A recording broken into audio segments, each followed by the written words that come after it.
కవిత గారు కొత్తగా బీసీ పోరాటం అని మొదలుపెట్టారు. అసలు దీన్ని ఎలా చూడొచ్చు? కొత్తగా ఏం పెట్టలేదు. ఆమె హ్మ్. జైలు పోకముందే హ్మ్. జ్యోతిబా పూలే విగ్రహం పెట్టాలన్నది. హ్మ్.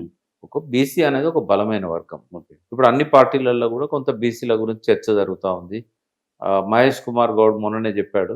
అవసరమైతే ముఖ్యమంత్రి కూడా ఇస్తాం మేము బీసీ. కాంగ్రెస్ పార్టీ నుంచి బీసీకి. రేవంత్ రెడ్డి కూడా అన్నాడు.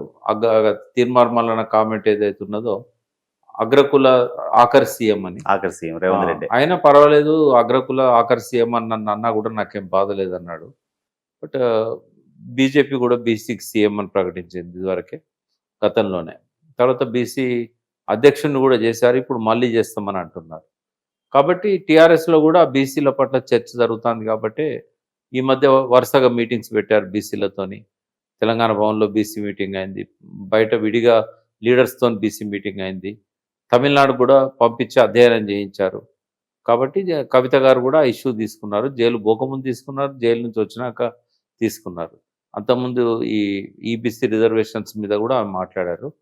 ఇప్పుడు కూడా బీసీలకు ఈ సర్వేలో అన్యాయం జరిగింది అనే విషయం మీద ఆమె ఖమ్మంలో ఒక మీటింగ్ కూడా పెట్టారు.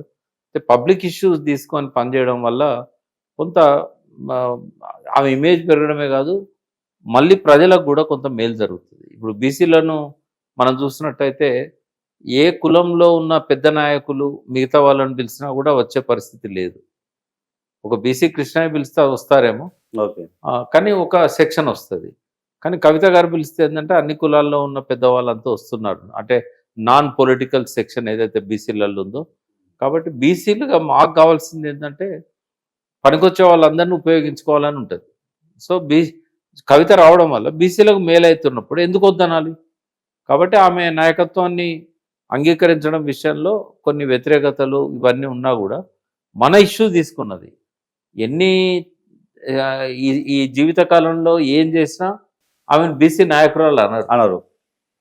బై క్యాస్ట్ ఆమె బీసీ కాదు కాబట్టి. బట్ ఆమె బీసీలకు మద్దతు ఇవ్వడానికి ముందుకు వచ్చినప్పుడు ఖచ్చితంగా ఉపయోగించుకోవాల్సిందే. ఏ మేరకు ఆమె కాంట్రిబ్యూట్ చేయగలిగితే ఆ మేరకు ఉపయోగించుకోవాల్సిందే. ఇది బీసీలకు లాభం అవుతుంది.